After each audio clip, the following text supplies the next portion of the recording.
Stephanie, good Hey, morning. morning.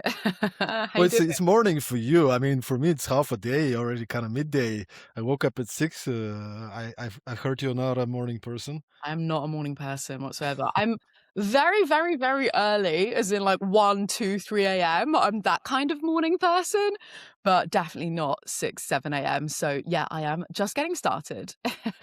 What's your treat? Are you a tea or are you a coffee person? Coffee all the way. Cafecito. You had your coffee this morning Yeah. already. Yeah, yeah, Good, yeah. good. All right. Hello, everybody who's tuning in live to watch this podcast. Productivity Master is back. I think the latest episode was in December. I've been super busy. That's not an excuse, but it's the fact, it's the reality. January kind of hit me. It's been super busy. I'm grateful for that. But hey, we're back. I'm here with Stephanie Melodia. Is that your real name? That is my real name. Yeah, I actually do No get asked that way. every so often. I know, isn't that funny? It is my real name. I love it. I love it. It's Thank such a cool. It could be like a stage name as Thank you. easily. You know what? Let me tell you a really quick story on that. So when I was a teenager, Facebook had like just come around and it was all very popular with my friends. Obviously, we didn't have like Instagram or Snapchat or God forbid TikTok. Like that was all very, very far away in the distant future. So we just had Facebook. And, I'd be going out with my friends and partying and everything. And like months and months after becoming friends with this girl, she found out my name was real, right? She only knew my surname through Facebook, right? Because, when you're friends and you're partying, you don't know, like, your official government name and stuff. And she was like flabbergasted, like, oh my God, I thought you totally just made it up for Facebook. I'm like, I'm not a singer. I'm not a performer in that respect. If I'm going to make up any name, why would I do Melodia? But yeah, it's Sicilian. My dad is from Sicily. And yeah, it's real. I'm From the only one. Sicily. Yeah. Interesting. Where'd you grow up? Yeah, okay, no. Partly in the yeah, okay, I'm gonna try and not make this a long story. Partly in the UK, but when I was 9 years old, my family and I moved to the Canary Islands, Lanzarote. So I actually I basically I don't know what you class as growing up. I kind of grew up until the age of 9 in the UK outside of London, and then from 9 through to like teenager in Lanzarote, which was a very unique upbringing. And you're in London now. Mhm. Exactly, yeah. Beautiful. Stephanie, a few months ago, I organized I'm doing this event in Sofia, which is it's an invite-only event where we bring people together. It's like a morning event, not Nice. for people like you, but some of them join. So, This so you really what? latched onto this morning thing, right? Am I the first, like, night owl you've ever met? You're flabbergasted I don't get up in the morning. No. So, but majority of the people joining my events are actually also on that side of the story. But we had an event, and the event, we always have a topic and a speaker. So that specific time we decided to invite an entrepreneur, a guy who was an entrepreneur all his life, and a lady who's been in corporate all her life. Both of them super cool, Ah, super fresh, and we made kind of a debate: yeah. entrepreneurship versus corporate. Yeah. Um, and the lady, she's amazing. She started talking about intrapreneurship, Yeah. which in my mind was, of course, everybody knows what is entrepreneurship. Mhm. Turn out most people didn't know. Turn out it's a new thing, and I was a little bit surprised. Mhm. So why don't we start from there? Because Yeah, I'd today love we'll talk about that. What is entrepreneurship? Yeah, love it. Okay, what a great way to kick off the interview officially. So with intrapreneurship, you've got an official and you've got an unofficial definition, right? So the official entrepreneurs that I have had the pleasure of meeting are, let's call them venture builders. That's another term that's often used in this kind of linguistic terminology, right? They're venture builders. They are basically founders. They are startup entrepreneurs. They're testing out new ideas. They're running experiments. They're getting customer interviews, user feedback. They're getting enough validation to see whether or not it's worth pursuing with an idea. The difference is they're doing it within the environment of this larger corporate, which has a lot of benefits to it. It has the benefits of the funding, the stability, and we'll get more into this, but I think there's a really interesting debate around whether, you know, which route is right for you. Because yes, pressure can create diamonds, but if you're an entrepreneur out there eating what you kill and hunting, and that doesn't always mean that you're making the best business decisions. The stress can really get to you. And so going back to the official kind of intrapreneur in corporate innovation, venture building, that pressure is taken off of you. And I think for some people, that is a much more comfortable situation to be in, that allows you to play, to take risks in a smart, strategic way. And then what you've got is the unofficial intrapreneur, which is anyone at any level in any department of the organization, which means that you can still adopt the entrepreneurial traits, which I do categorically firmly believe are deeply rooted in like our human purpose. Like I believe that as just any, we're all different, but like at the core of our humanity, like we need to feel freedom, autonomy, creativity. And so there are ways that you can still do that within an organization, as long as you're given enough autonomy and as long as, the boundaries are clear, the expectations are clear, then give your employees, empower them to kind of have a little bit more of that freedom. And there's so many fantastic things that come of it, which we can get into. Beautiful. By the way, those of you watching us live, if you have any questions, let us know. Or if you enjoyed something, just post it in the comments. We'd like to Yeah, I would love to hear from also you guys. check you guys and see what's going on. Um, Stephanie, we forgot to mention that you've been an entrepreneur yourself. Yeah, You've built your own company, yeah. agency. Um, how big was the agency? How long you've been? Give us a little bit of a Yeah, perspective just an about overview. your entrepreneur. Hmm? Yeah, absolutely. Well, so I call the marketing agency that I ran from 2017 to 2023, I call that my first proper business, because prior to that, I was sneaking into the basement of my art school with a load of cheap t-shirts that I'd bought from the shops to screen print my first like fashion brand, if you like. It was called From the Heart Designs. Anyway, that didn't go very far. I used my sister as a model, and again, I used Facebook to like promote this business anyway. So that was kind of one of the first pancakes, we call them. So the first proper business was incorporated 24th of November 2017. First time I officially launched out on my own, which was this marketing consultancy. You asked how big it was. I mean, at its height, we had about 12 people in the team, and then obviously a bigger roster of freelancers and talent, very much in that kind of elastic form is what they call it. And over a period of about 5.5 years, my team and I counted, we actually worked with 100 startup clients in that time frame. And so I'm actually undergoing like an analysis of like all of those 100 clients and how many of them today are still standing, how many of them failed, how many of them exited, how many of them pivoted, how many of them got funding.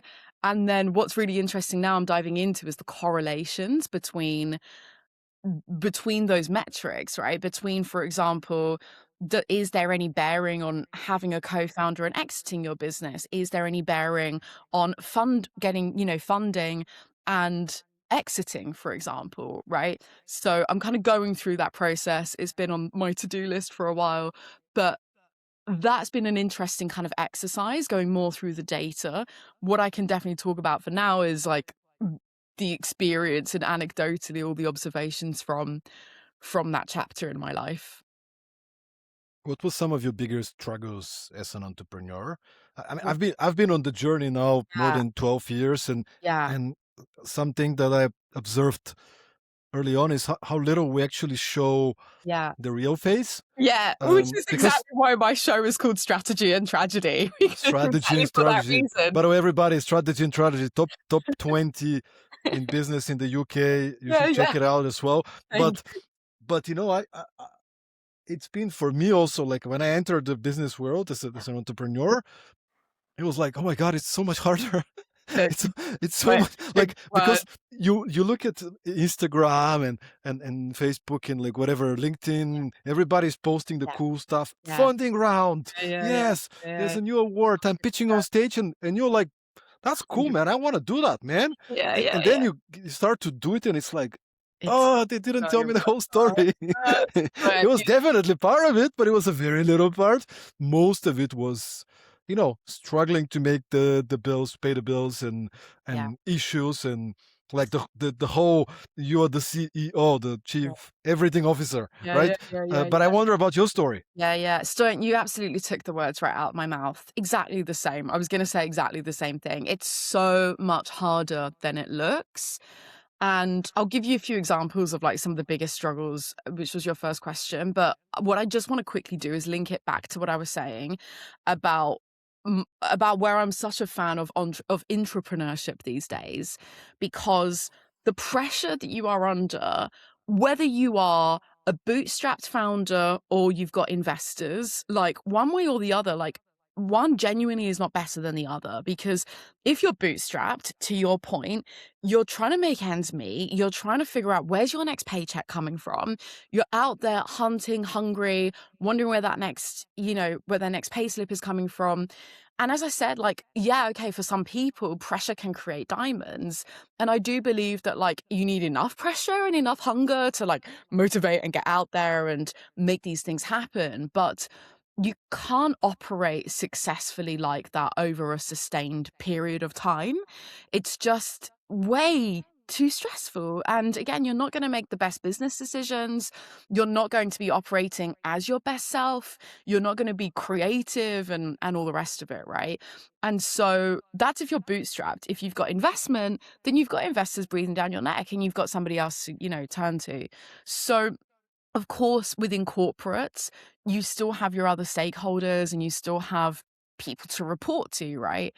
But I think it's the closest we can get to having the best of both worlds, because you have got enough of that safety net. You've got your salary coming in, you've got the resources, hopefully, and and yet you've got the freedom, if you're in that, especially more in the venture builder space, to go and build your own kind of startup within the organization. So yeah, I don't think we glamorize that enough. I feel like the world of corporate innovation like isn't glamorized. Anything corporate definitely has that label of being like slow moving and boring and like Luddites. And I'm like, actually, I've been very, very, very impressed by a lot of intrapreneurs that I've met in corporate innovation. Anyway, I kind of went off on a tangent there. Shall I answer your question? Some of the biggest struggles I had as an entrepreneur. Let's do it. Let's do it. And then I have some. One of the biggest was being let down by other people. And I think one of the hardest things is that you said to me earlier that like you went to the gym this morning, right? And what was your workout in the gym, if you don't mind sharing? Was it like cardio or weights, or what were you It doing? was weights. Okay, perfect. That Mm. perfectly ties into what I'm about to say, right? Okay. So you're going to go off and do weightlifting. And like, I've been deadlifting for the past like year or two, right? What type of weights were you doing? Deadlifting as well, or? No, no, it was bench press. I did chest and triceps today with a Okay. little bit of exercises for belly, and like. Yeah, But cool. it was a nice and easy. It was like a 40-minute exercise. Okay, nice. With the bench press or deadlift, any sort of like weightlift thing, my example here is that you go to the gym and you're prepped for it, right? Mentally and physically, you're prepped to go into the gym. And whether you're going to have like a super intense hard workout or you're going to try and deadlift, I don't know, for me, like 100 kilos, right? I haven't got there yet, right? But that's what I'm working towards. You've got the gear on, you've got the right clothes, you've got the right footwear, you've got the right playlist, right? Maybe you've got some tunes lined up that are like super like angry, pumped up music, right? The difference in entrepreneurship is that you may suddenly be required to deadlift 100 kilos at the drop of a hat. Like, you might not be in the mood for it. You might not be ready for it. So this was my biggest struggle was, yeah, when you're starting out, you've got all the energy and you're excited and you're full of naive optimism. Or when things are going well, you've had some good news or you're getting some traction. It's easy when it's easy. Everything's fine when it's fine. But it's when these spanners in the works, these things that come out of left field that you're not expecting, you haven't pumped yourself up for, you're not in the right workout gear, you haven't got the tunes on, but you still need to deal with it. And so for me specifically, it was kind of getting let down by other people was something that really kind of emotionally like cut me the deepest. And yeah, it was honestly really tough. It was really, really hard. I've been licking the wounds on my own entrepreneurial journey for the past 2.5 years now, Stoyan.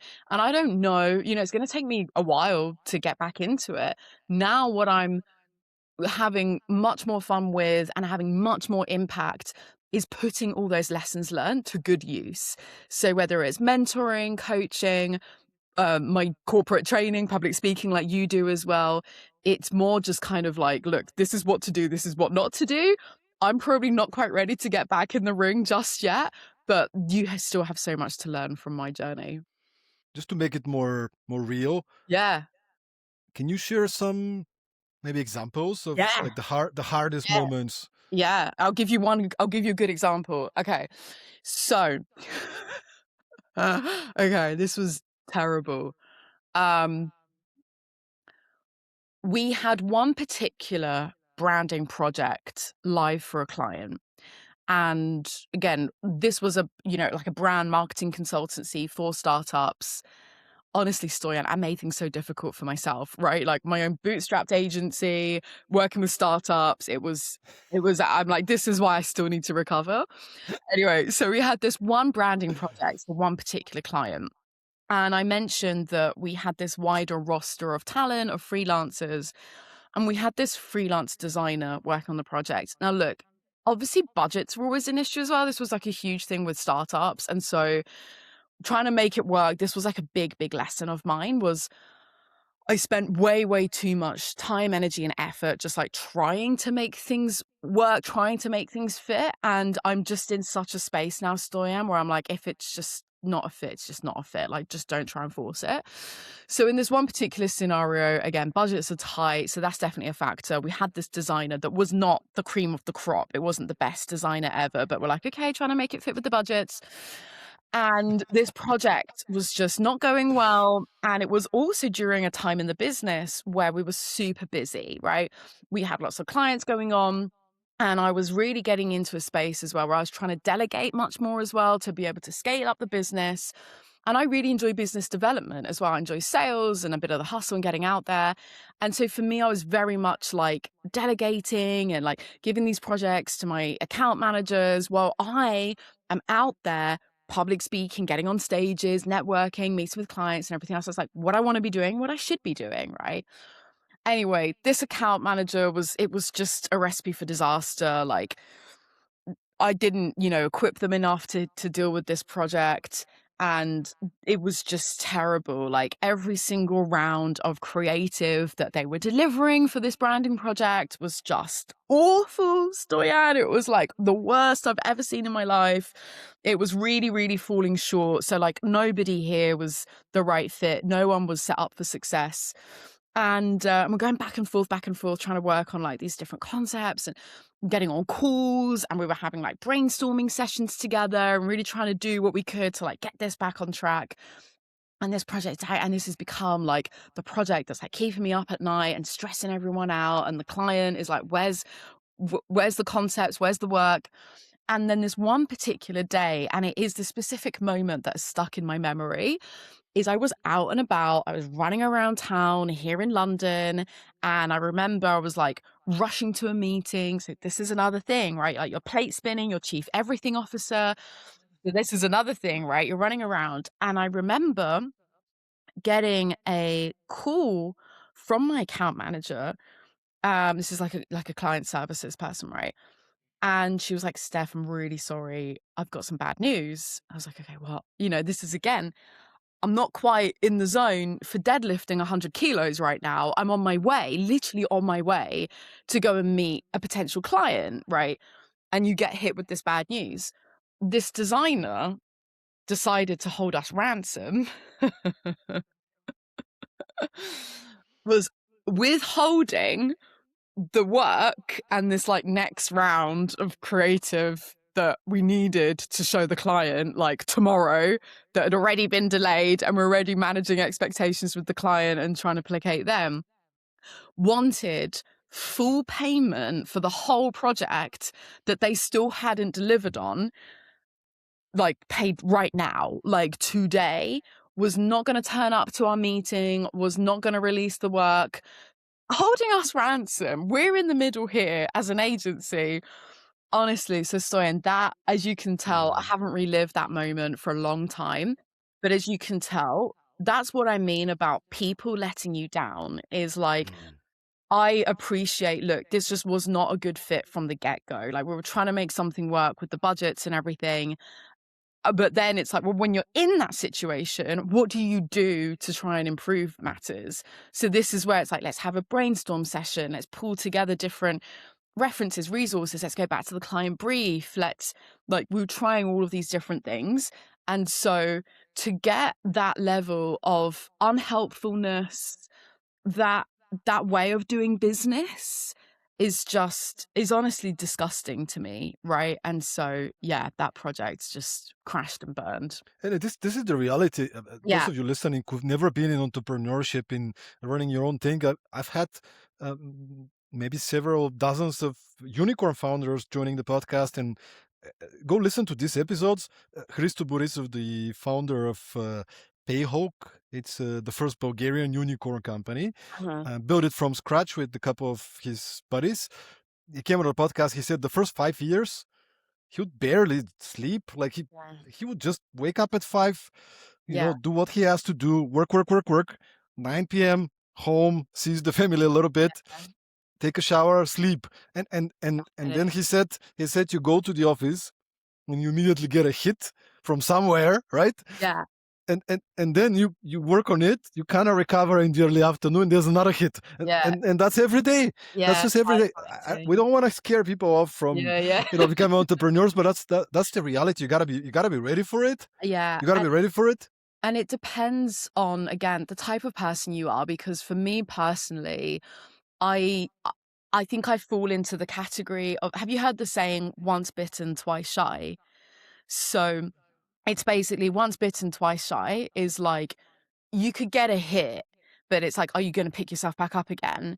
And things like that, like, they hurt me so much and they cut so deep that like it did the opposite for me. Like, I'm very much, I need like positive reinforcement. If things are going well, I'm going to do even better. I'm that sort of person, right? Which is probably a lot easier, right? But it's like, if I succeed at something, I'm just going to want to succeed even more at it. If I get knocked, I don't have that same chip on my shoulder like a lot of these founders do, where they've got something to prove, where they're like, I'm going to show you, like vindication. I'm like, no, it was just like too damaging. So maybe I do need to thicken up my skin, but situations like that are hard to bounce back from. And that again is another core entrepreneurial trait. Whether you are an entrepreneur or an intrapreneur in corporate innovation, you need to, like, resilience is just a non-negotiable. How do we hack luck? My favorite. Okay. Let's dive in. All right, my favorite topic, hacking luck. All right, first let me back it up. Stoyan, let me ask you, what do you think matters the most when it comes to achieving any type of success? Talent, effort, or luck? I would say effort. Effort. Okay, fantastic. Yes. So this is a question that I always ask my audience. And again, if you're tuning into this live, please leave a comment before I do the reveal. Let me know, what do you think matters the most? Talent, effort, or luck? Let us know in the comments, guys. Let us know which of those three. So I always ask this question, whether I'm doing a webinar or an in-person event, and more often than not, that's a top answer that comes back. And so I'm going to give you half a point because you're not completely wrong. Okay. The number one factor that has the biggest bearing on our success or failure is, of course, luck. Hence my whole topic here of hacking luck. Now, this isn't just an interesting conversation starter or pure conjecture. It has actually been proven. It's been scientifically proven by psychologists, by physicists, by economists, and even a magician. So I've been doing a lot of research into this space, which is really interesting. Okay. The good news is that where I can give you half a point, Stoyan, is that effort is a very close second. Talent is right down at the bottom. Like, talent only matters a little bit. But it's the luck which has the biggest influence on whether we achieve or not, right? Because unfortunately, regardless of how much effort you put into something, like we were talking about in entrepreneurship, there are other things that are going to come your way. There are externalities that just, the economy, a client, bad news, an accident, whatever it could be, right? But so that's the context to my signature topic on hacking luck, because I'm like, okay, wait, we want to feel like we're in control as human beings. And I want to empower us to take control and do what we can, even though we're spinning hundreds of thousands of kilometers per hour on a blue marble through space. We like to feel that we're in control. So that's kind of the context to hacking luck. And basically what I dive into in my keynotes in particular is focusing on controlling the controllables, because I'm not completely deluded that like we're not going to start trying to control the economy or the weather or these, true externalities. So it's focusing on controlling the controllables. What I'm going to do is, is it possible to share my screen on Riverside? Can I show you something really Give it quickly? a try. It should be. Is there a share button? Yeah. Because an Yeah, image let's go. is worth 1,000 words. There you go. Okay, so can you all Uh, see this Venn yes, diagram? yes. And your Instagram account, which is always Yeah. So an image is worth 1,000 words, which is why I want to share this. Apologies if you're just listening in on audio, but what we've got here is a 4-leaf clover where we've got the 4 kind of circles or interlapping, intercepting. I told you I'm not a morning person, Stoyan. We should do this at midnight and see how we get on.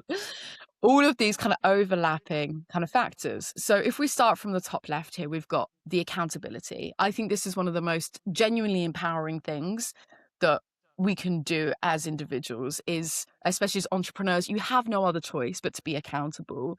So whether you are starting your own business or you are in a corporate, being accountable, taking that responsibility, not only means that you kind of shoulder the burden, but it means that you've got that autonomy to do what you want, right? To make your own decisions, to take control of the situation.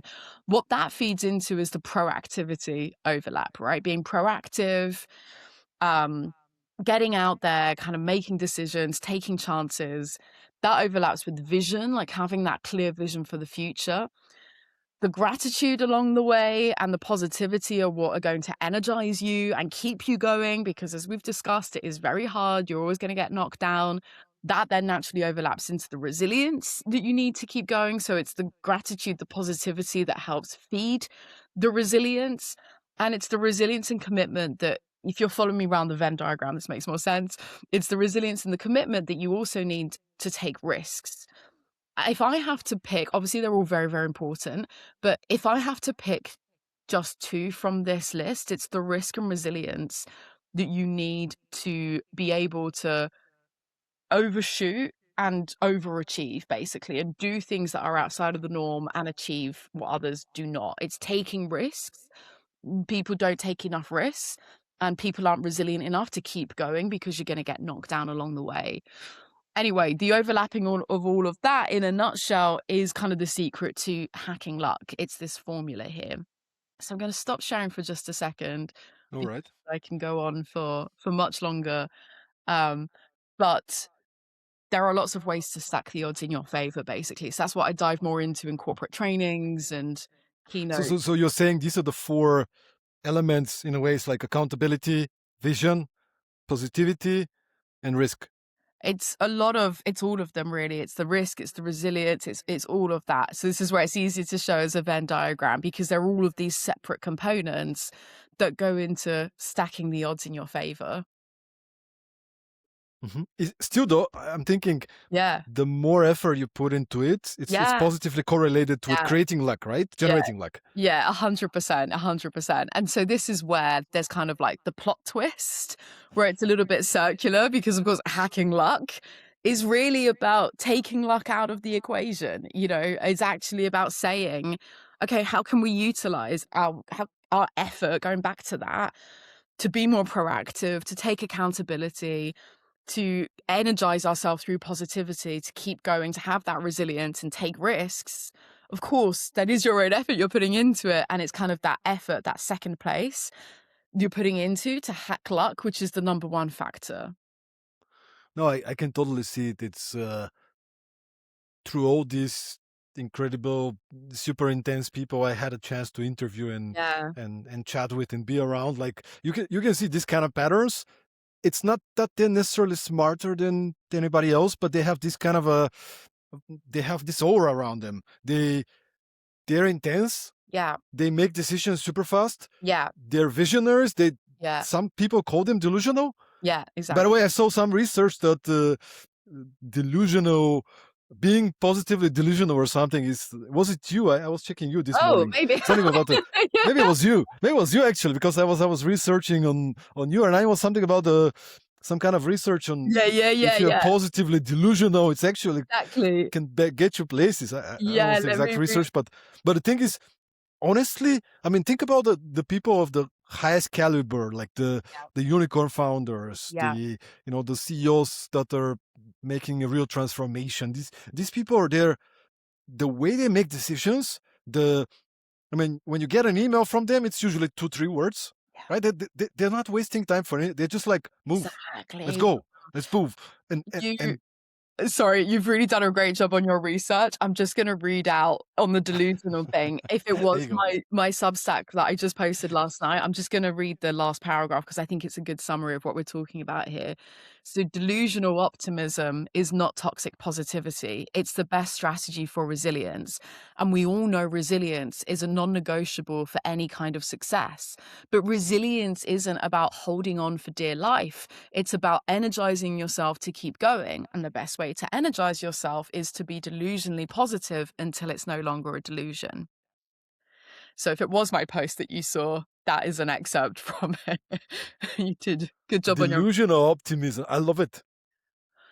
You And it's have not toxic positivity. It's not like, oh, we don't have a problem. No, you do have a problem. We can exactly, fix it, man. Let's go exactly, and let's work. exactly, So it's exactly. not the victimhood, which is another thing we can talk about. Like it's a Yeah, big topic for me. It's like, people pointing fingers and always something else is. We'll get back to that. Let's sure. not get into that now. But look, let's talk about entrepreneurship. And I think there's two perspectives there. One is the perspective of the employee, Yeah, which is what does it take to become an entrepreneur? yeah. And the other one is the perspective of the manager. How do I build and grow entrepreneurs? Which one do you want to start with? Let's do the manager As the because manager. Mhm. especially if it is if it's like middle management, then I really empathize because you've got upwards and downwards management, right? You've got people on top, you've got people below in air quotes, right? And so I think that there's a couple there's a couple of things, right? One is kind of like what I was saying with that catastrophic branding project that crashed and burned, right? Sometimes you're trying to make something fit and it's not a fit.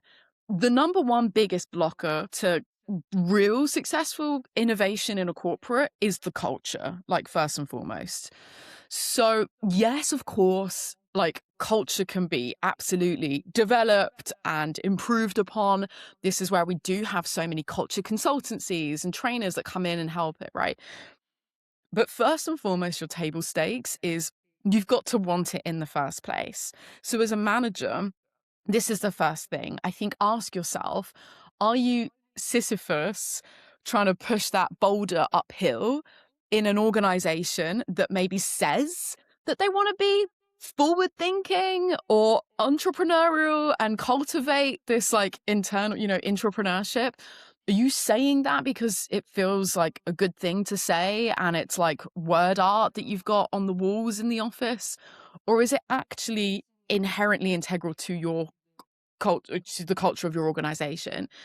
The number one poster child, the best example that everyone uses in these scenarios is, of course, Amazon, right? Amazon, of course, built up. It's a founder-led company. You've got that entrepreneurial DNA right from the very, very beginning. But one of the best case studies here is AWS, which is now 4 times bigger than the core e-commerce side of Amazon. AWS is the most perfect example for successful entrepreneurship. That idea came about from an employee, from somebody internal to the organization. It was on an away day. They were having this brainstorming because already, number one, it's inherent to the company culture that we want to breed breakthroughs, that no idea is a bad idea, that you've got the psychological safety to throw things out there and see what, does it land? Should we run an experiment? Like, let's just put it to the test. And it's not decision by committee. It's not a decision made because you've managed to persuade your manager or your stakeholder. It's a decision made because you've had the freedom to go and get market validation and prove the real external market demand for it that you can then bring back internally for your case study, right? So I think that's another mistake, another trap that a lot, if not all of us fall into, is we're too busy placating upwards management, and we're too busy doing this like decision by committee with internal meetings and around the boardroom table, when actually the most important person in that meeting room is not even in the meeting room. It's the customer, it's the market. So I think that's number one from the manager perspective. I think, is there anything else on that from the manager side of things? If you're a manager in corporate innovation, leave us a message or a comment. What are you struggling with? Because it's obviously always easier to give advice when I know kind of the specific situation. But Is there? let's put it into a kind of a hypothetical, like Yeah, doesn't need to be somebody. I'm going a little bit broader in yeah, corporate innovation. It could be just a manager, in a department in a like different department. whatever, like, Yeah, but they want to incorporate entrepreneurship. yeah, And I mean, how many times, Stephanie, you're working with many organizations, how many times you hear this from a team, from a manager? I want more people to be more proactive. I yeah, want more people to be yeah, more accountable. I want, like, all these kind of things, and yeah, you're like, okay, yeah. interesting. How do we do So that? it's How do we do that? Okay, so this is where there are practical and cultural fixes that are not going to happen overnight, but they do happen with a little bit of time. So, first of all, your employees, if you want them to be more entrepreneurial, they need to have the psychological safety that they can have the freedom to experiment, to be creative, to be playful, to say, I've come up with this idea. Maybe even if they don't need permission, right? Maybe there's a bit of like seek forgiveness, not permission. Maybe they go out and put something to the test, right? They need to have the autonomy, the freedom to go away. And the hardest thing as a manager is they need to be allowed to make mistakes, because there's a much, much, much higher chance that it's going to fail, that they're going to make mistakes, than it be a tremendous success. I use the AWS case study with Amazon as the poster child of, a success that's come from within an organization. But the truth is, I don't want to give off this survivorship bias, because the truth is the failure rate is much higher than the success rate. So you need to be okay with that. And this is where I completely empathize, because you need your upwards management to also be okay with that. You need to be able to stomach the failures, the energy, the resource, the time that has gone into doing that. But you need to recognize that inherent to the experimentation, inherent to taking risks, is accepting those failures along the way, right? I actually have a risk assessment framework that people can take, that they can use to actually strategically assess like what risks they can take and what they can't, right? The other practical thing I just want to say, if I can do like these two main things, that's number one, is the freedom, the psychological safety, and the permission to go away and make mistakes. The other thing, and this is where I want to get really real here as well, is as someone who has run their own business, I will never now perform in the same way that I will if I'm on someone else's paycheck. If you want your employees to be proactive, to take risks, to put their neck out, to maybe spend a few more hours putting in some legwork, whatever the case may be, they need to be remunerated and rewarded accordingly. You can't just expect it. You need, if you really, really want to cultivate like true intrapreneurship, they need to be rewarded accordingly. They need a slice of the pie. And that can be structured in a number of different ways. But people aren't idiots. And especially with the rise of entrepreneurship, they're going to be thinking, well, hang on a minute. If I'm going to go out there and take these risks and putting all this legwork, I stand to make 10 times more doing it for myself on my own buck. Sure, it's part of the risk reward, but it means I also get the freedom. I don't have you to answer to. I get to run my own thing, and I get to reap all the rewards because I've taken the risk from doing that. So how do we start to bring that more into their remuneration within the organization? Do they get a cut of, is it a revenue share? Are they incentivized in different ways? Is it more of like a sales commission structure? There's loads of different ways that you can do that, but we've got to be real here and we've got to reward them accordingly. Oh, these are two incredibly good points. And I think it also the points that could be tricky from your organization. The first one you said, I've seen this so many times. Managers or leaders, they say, I want my people to be more entrepreneurial, Yeah. proactive. And it's like, okay, what if they don't deliver? What if they experiment and it doesn't work? Oh, no, no, no, it has to work. It's like, yeah, but what do you want? Yeah. If you It's a if you different want thing. them to be more entrepreneurial, then you have to accept that percentage. Maybe it's 30%, 40, maybe it's more, I don't know, depending on the intensity, but like there's percentage of the projects that are not going to work out. Yeah, And you exactly. have to be fine with that. Yeah, Like exactly. if you're not fine, then just it's and then there's the other issue as you mentioned is maybe this manager they really want this to happen, but then the higher Yeah, management, yeah, they're more traditional, more conservative, and yeah, that is not really allowed. There's deadlines, and yeah, so this it's not easy. yeah, yeah. This is where, depending on the organization and the culture and, what's going on, is, are you able at the, I don't like using that term, but like the lower levels, are you able to like use that actually to your advantage and say, we're just going to go under the radar here. And with whatever kind of resource is available, it's not going to be much because obviously then you'll need to get sign off and approvals. And it's obviously going to, turn some heads and get some attention. But is there something that you can do that's like under the radar? Do people need to know? Can you go out there and do your own experimentation? And as I say, I think one of the biggest, most common mistakes in entrepreneurship is thinking that it's about your idea. It has nothing to do with your idea. It is all about serving a market demand, serving a market need, solving a market problem. That's what it's about.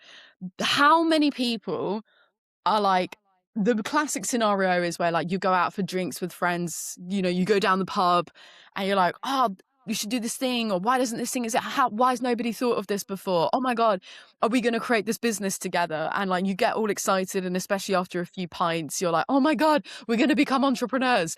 And you haven't spoken to anyone. You haven't interviewed one single customer. You haven't done one feedback session.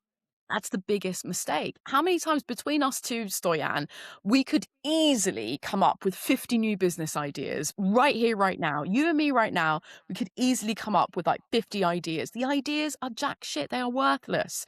What matters is, are you solving a problem for someone that's painful enough that they are willing to part with their cash for it? And so going back to a corporate, and again, I keep saying innovation, you could be in a completely different department, right? But if you genuinely want to be more entrepreneurial, then what is stopping you, genuinely asking the question, like, what is stopping you going out there and running your own tests, running your own experiments, conducting a few customer interviews?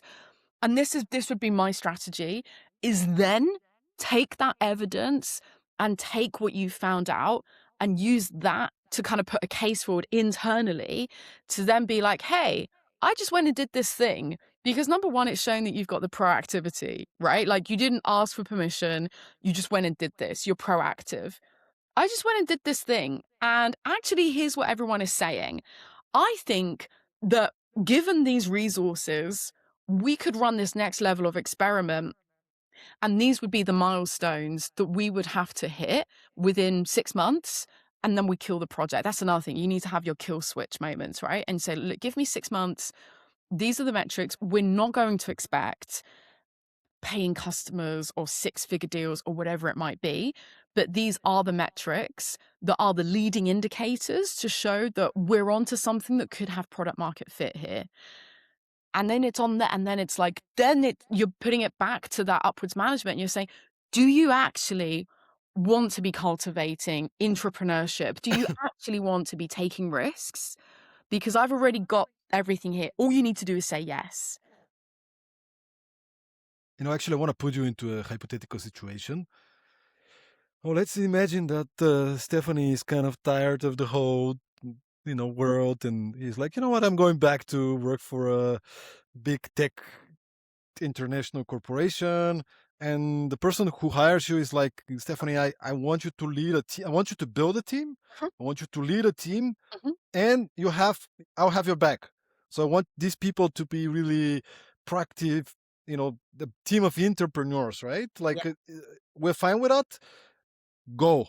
And I want you to think about what will be the step by step. Like, you get the deal. Yeah. Now you have a budget to hire a bunch of people and to train them. Okay. Go. Let's go. I love it. Can I ask, okay, how many more details do I need for this? Can we pick an industry? What kind of company is this? It's in, You said it was a tech company. What sort of tech? well, let's see. I don't know, computer production. I don't know, something. Okay. Look, at the moment, it's got to be AI, right? And I know that's like, you shouldn't put the tech before the solution, but the truth is that this is a real seismic shift that's happening in market behavior. So that, first of all, if it's in tech and something can be, we've got to do something in AI. Okay. What I would then say is, okay, I love this game, Stoyan. I love this. I want to do the same with you. Okay, what I would do is I would bring in a very, very small initial founding team. Now, I've talked a lot about we need to prioritize the market validation, customer interviews, testing the need. But if we want to build a team that's got the autonomy and they've got ownership, then I'm not going to come up with an idea and do the steps myself and then build a team around that. I'm going to do the opposite here, which I know is like, oh, controversial, but we'll bring in, let's say, 3 people. I wouldn't feel comfortable with any more than 3, because then it, like, 3 is a crowd, and we want to get that culture fit, and we want to get that real sense of ownership between the first handful of people. So they're going to have complementary skills. They are, one is maybe going to fit more into kind of the technical expertise. The other one is maybe more kind of like sales, BD, growth. And then the third one is, I'm not sure, right? But maybe something in the middle there. And then we need to bring them all into the fold together. And I think also it's about, I mentioned skills. They're not going to be fully formed, like perfect professionals, right? What I also will test for, in addition to those hard skills like technical or business development or whatever, is the soft skills around curiosity, around kind of taking risks, creativity, playfulness, like more of those entrepreneurial skills is also what I'm going to be looking for, as well as the hard skills, right? I'm going to bring them into the fold. And the first thing that we're going to do together is commence that market validation together as a team. I don't want to get that started before their kind of team, to make sure that they get that sense of ownership with that. What we're going to do is together is come up with a series of hypotheses that we're going to put to the test. What we also need to agree is an ICP, an ideal client profile, because that actually needs to come before and hinge our hypotheses around that ICP, because otherwise you've got too many moving parts. So you want to have that as a stake in the ground. You want to have that as your first like anchor to cast around that ICP. And then get into the experimentation. And so we're going to actually do experiment design. And it's similar to what I said before, where we time box an experiment. So we give it 3 months, 6 months, 9 months, and we set out before we do anything, what does success look like? What are these metrics we're going to be measuring? in order to then be able to make more objective decision making when we come 6 months down the line, because invariably someone, at least one person, is going to be more in love with the idea than someone else.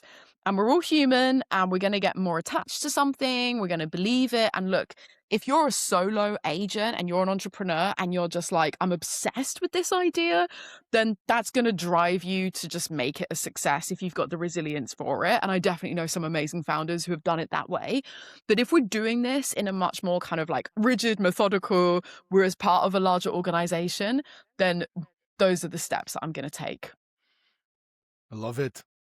Love it. I mean, it actually makes a lot of sense. And on the one side, on the other side, just love your passion when you talk about that. I mean, you're almost there. Like you just just building it already in your head. No, this is awesome. This is awesome. Side of the beanbag. No, but I honestly, I think everybody listening, I hope you listen to the last 5 minutes, because there's a lot of great lessons. Whether you are building a team in a corporation or your own team, you're building your startup, whatever, you can use some of these ideas, because that's, you have to be productive. And the way to do that, there's certain steps, not hiring all the people and then let's figure out what we do with them. Like you got to be more strategic, a little bit more methodical on the one side, like the culture, what are the kind of values and characteristics you mentioned some of them that I want my people to have on top of the technical hard skills, because you can't change values, right? Like you can't go and say stop being like this, because no, but like you already have this person, that's exactly. their nature. And by the way, this is another thing that I want to touch upon a little bit, is the some people just have a team. They don't have the luxury to build a team from scratch and to bring their own people. They're just getting promoted to a team, or maybe the team is already existing, and they still want to incorporate this entrepreneurial spirit. Like, well, what are we doing when we are in a more kind of traditional conservative organization, and we want things to be a little bit more, proactive and it's definitely more of a challenge when you don't have that blank, carte blanche to like put together your own dream team. If you're inheriting another team, or do you know what? I'm going to get really real with you, because I know that you'll appreciate this. My best friend, there's this really funny meme where like we know about like the workplaces with our best friends, and it's like this telenovela, it's like this like TV show. We know all the characters, don't have a clue what they do as their job or what they do for a living. But my friend is actually in this situation. So as I'm listening to her, I'm thinking there's this one bad apple, as the saying goes, one bad apple spoils the bunch. And if you've got, whether it's more of a toxic team member, or someone that's more negative, or someone that's more the status quo, and they don't, they haven't caught up as much, it's not always going to be so perfect that you've got this dream team of entrepreneurs. And so she's really, really, struggling with this situation. And I've met loads of clients that have this as well. One particular client where it worked was, okay, this is going to sound really bad, but it's almost like if we use a rotten apple as we continue with that analogy, it's about almost stopping the infection spread and putting on masks, putting up barriers, locking the door. And it's kind of a bit of containment to make sure that if you have got these A-star players, these people with the energy, the last thing that you want is for any of that energy to contaminate what they're doing, what they're working on. And what I've seen work in not all organizations, but some organizations, is their energy starts to become more infectious than the bad apple, but you need to allow it to flourish first. If you don't do that, this was also something I wrote in my Substack last night, is you need a lot more positivity to counteract negativity. So an example that I used was like, if you get one bad review, on like a Trustpilot or Google review, you need 10 positive reviews to counteract that. If you get one insult, you need 10 compliments to rebalance it out. So it's a similar analogy here with organizations. You want to kind of do a 10x counteraction. with someone who's like, it's not quite working, to make sure that the positive one flourishes, to then get to a situation where these other people then see it. Because like we were talking about before with delusion, inherent to being a visionary, you're seeing things that people are not. And that's where, of course, it's going to look delusional because you have a vision that's inherent to the definition. And so it needs to kind of flourish to provide to then become the delusion becomes a reality. So it's then that harder evidence for the other people to then see it and then say, oh, okay, I get it now. And then it starts to click. And they're like, oh, okay, that looks like fun. Oh, they succeeded doing that. Oh, okay, let me try a little bit of that as well. But again, these problems are, you can't come in and wave a magic wand and solve it the next day, right? No, no, it's so much easier to talk about it than to Yeah. actually Yeah. do it, especially Yeah. with all the. But again, you can be proactive. You can do your best, Yeah. and that's what you can do. The best you can do is the best you can do. This is one of my mantras. The best you can Yeah. do is the best you can do, Yeah. which leads me to the employee angle as well. Yeah. Going back to the event that I told you about, this Mm. lady, who is, by the way, Vicky Blazheva, if she's watching, she's vice president of marketing at Unicredit Bank here in the region, CE region, and she's awesome. And she has this mindset of I'll figure it out. Yeah. Like she doesn't always have all the resources to do the projects she wants, but Yeah.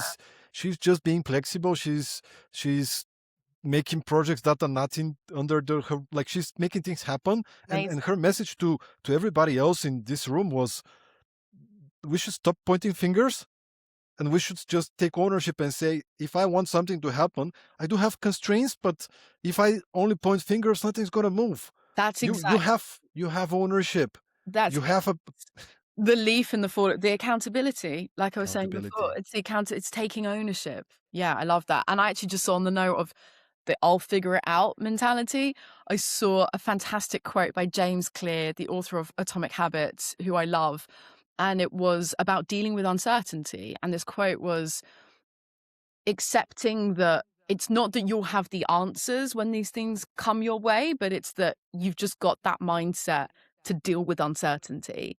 Because it's just impossible, it would change the definition of the word uncertainty, right? It's impossible to know. Like I was saying before with our entrepreneurial journeys and getting something out of left field, like it's part of it, the uncertainty. You don't know, but you know that you've got the mindset to handle it when it does come around. If you were an employee, not a manager, employee in an organization, now after all your experience, like being an entrepreneur and a Mm, trainer and a consultant and so on, mm. how would you be? I'm just curious, like compared to, I don't know, 8 years ago, what would have changed? Yeah, such a great question. I do actually think about this a lot. I'm like, wow, it's been such a long time since I've been like employed. Am I still employable? Would somebody employ me? I think that, yeah, I think, there's so much that I've learned in entrepreneurship that I'm not suddenly going to forget, and I'm going to put so many things to good practice. I think one of the many things is scaling up your capacity. This is where I think so many organizations employees go completely wrong. And this is where the world is changing and it cannot come fast enough, Stoyan. We need to move away. This would be the number one thing, right? We need to move away from time-based Monday to Friday, 9 to 5. Okay, that is absolute BS.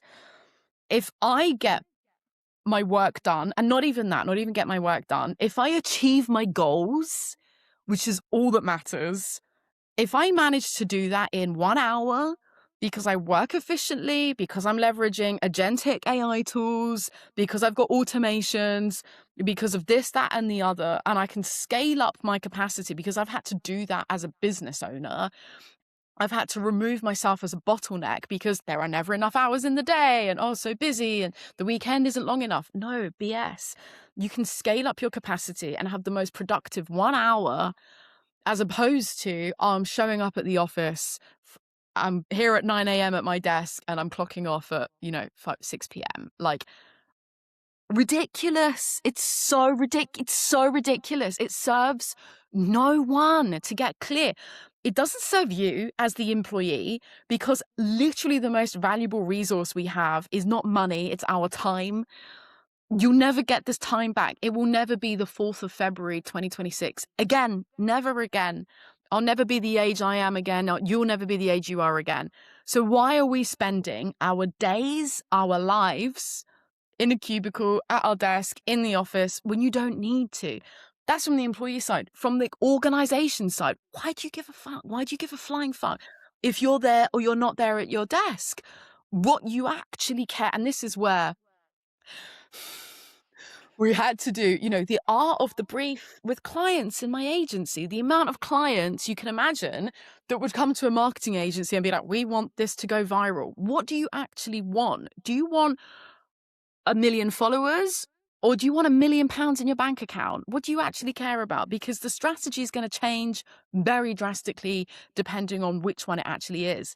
So it's like the art of the briefing for the clients as well, for the organizer. What do you actually want? Do you actually want your personnel to be at their desks, or do you want to be increasing your revenues and profitability by, I don't know, X% in a year? Okay, well, let's think about things differently. How are we going to achieve that? What we need to achieve and why we're achieving it are thousands times more important than how we're going about it. So that would be number one thing I would do differently. If I got a job offer tomorrow, I'd be like, right, how are we going to achieve the goals? Forget about whether I'm in the office or not, and it's Monday to Friday, whatever, that doesn't matter. How are we going to scale up the capacity, the resource that we've got to achieve your goals? That's all that matters. Hmm. Another question, maybe we can wrap it up around this topic, but there's so many, I guess, managers and entrepreneurs and leaders that are struggling to A, attract the best performers, B, Yeah. to keep them for a long time. Yeah. And then there's this is so real, right? It's let's put Yeah. the compensation aside. Let's assume that they're well compensated. There's some kind of a structure with commission, whatever, right? Like that's out of the way. What do we do to get the best people to work with us? Yeah. And then how do we keep them? Because Mm, there's some mm, of those really cool people, like we yeah. build them to be entrepreneurs, and then they leave Yeah. because they want to open their own thing. Yeah. So and I'm gonna give you the opposite perspective as well. Like I Yeah. had Steve Carrigan, I don't know if you know him. It does ring a bell. Yeah. He's the first chief HR officer of LinkedIn. Yeah. Yeah. Yeah. Exactly. Yeah. Yeah. Yeah. It's a great dude, and he has a different perspective. He's like, do we have to think this way? Mm, Because let's be honest, people stay in their jobs for 1, 2, 3 years max. yeah. How about we just assume that as a constant? If they stay more, that's fine. Yeah. But what if we start from actually reverse engineering, Yeah. keeping in mind that they're not going to stay more than 2, 3 years, Exactly. and even from the interview process, Yeah. we have a one-on-one, and we're like, dude, let's put our cards straight. Yeah. You're probably going to stay here for that long. I want to build you, I want to grow you, but I Yeah. need you to deliver some results. Completely agree. Can Yeah. we have can I keep you? Would you be here for 2 years? I need you to be here if you stay for 10, that's amazing. But Yeah. I need to have your word. Like, I don't know, like, I'm just curious, what's your Yeah. take? Because again, that's the thing. It's like you get somebody, you attract them, they start delivering, you Yeah. train them, you coach them. Yeah. Yeah. Finally, they're in a place that's like, oh, that's amazing. And then in 1 month they leave. Not Exactly. because they don't like it, but because maybe they have an idea or Good. If they're that good, why wouldn't they? Before you I agree. started talking about Steve Cadigan, that is where Mm, my mind went initially. mm. I was like, let them. I mean, I'm not going to do the whole like Mel Robbins, like let them do it, but it's like, let them, it's like with relationships, my partner, what's funny is like my partner and I, we've been together for like 16 years. And I've always been like, my rule is like, you can always do whatever you like. There'll be different consequences. Like, you've got permit. And I think operating from that standpoint of freedom, and again, it goes back to like not forcing these things. carte blanche, you've got the freedom, it's meant to be meant to be. If this is a right fit, fantastic. If it's not, then fine. Like, you have to accept that. So yeah, I think I'm more on the side of Steve Cadigan. And I think, do you know what? Like, I've worked for some incredible entrepreneurial organizations before I set out on my own. And one of my previous employers was potentially interested in purchasing my company, right? So that's another way of thinking of it. It's like, what if they can go off, if they're that good and like have this tremendous success? And then who knows, if you've cultivated such a great culture, you've got the relationships, you respect them, you encourage them, and maybe even if you support them on their own entrepreneurial journey because they've just got an itch to scratch because they've never done it before. They want to see what it's like. They're already ambitious and proactive. Why wouldn't they? Then maybe support them in doing that. And who knows, maybe it becomes a merger, an acquisition, or a partnership for you further down the line. Or another fantastic scenario is they've gone and learned so much more from going and doing it by themselves. And then if it doesn't work out, hopefully you're the first they think of to maybe come back and get a job, and they bring all this experience that they wouldn't have got under your roof otherwise. No, I think it's a great point.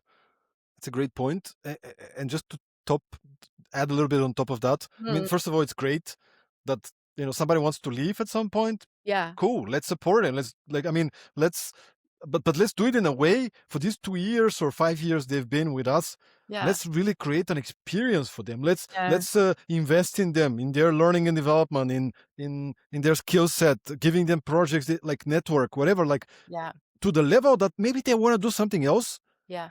their own, or just change role, position, whatever. Yeah. But they're so happy, they're so grateful that they become your ambassadors. It's Yeah. kind of the good old McKinsey model, right? Like they believe in what you do so much that like you keep on supporting, like you build Exactly. this army of ambassadors around you. Yeah. But it comes with from day one. Yeah. You care for your people. Yeah. They're not your asset. They're not here for, oh, I get somebody, they will do stuff for me. Yeah. Yeah. Cool. Yes, we need stuff to be done for us. But it's more like, how do we make it a win-win? Empowering. Yeah. How do I get them to be productive? And how do I get them to grow as humans and to Exactly. have a great experience? Because Exactly. when you have this mindset, Yeah. at the end of the day, if it's the right person, they might leave, but they'll refer through people to you. All Yeah. this kind Yeah. of stuff. It's It becomes a flywheel. Yeah, definitely. love it, love it, Stephanie. The hour is over. Like we're 67 minutes already. It's crazy how fast it went. But just want to kind of wrap it up a little bit with what are you excited about these days? What are you up to? What do you do? How do you what are you passionate about, and how do you serve teams and organizations? Yeah, great question to end this on. I am very excited about sharing everything I've learned. I said to you before, like, I'm not quite ready to get back in the saddle yet, but what I'm very, very happy and what I've already seen so much impact and progress on is helping others. Is I still have all this knowledge, all this learning. I've got all the battle scars. I want to help others who have that grit, who have that tenacity, who have the ambitions. And so whether that comes in the form of one-to-one coaching, mentoring, or delivering this, corporate training is what I'm very excited about. The signature topic on hacking luck is something that has got some eyebrows raised and people interested and curious, which is great to see. And so I'm doubling down on that as a theme as well. So if anyone wants to talk about hacking luck, especially within the context of intrapreneurship or entrepreneurship, then I'm your woman. And if you're interested to listen to another cool podcast, go check out Strategy and Strategy. Thanks, Dorian. Appreciate the plug. Available everywhere, right? Yeah, Apple yeah. Podcasts, YouTube, Spotify, you name it. Amazing. Exactly. Steph, thanks so much for being with us Thank today. you. We'll definitely be in touch. Thanks everybody for listening, making it to the end of the episode. This is episode 232, meaning Wow. there's 231 more episodes. So go subscribe on your favorite platform. This is the only ask I have for you guys, because the more subscribers we get, the easier it is for us to attract incredible people like Stephanie to join us on the podcast. So yeah, what can I say? It's been a great month. Hope it's been for you as well. Let's go. Let's be productive. Let's keep going. It's gonna be awesome. Ciao. Bye, everyone.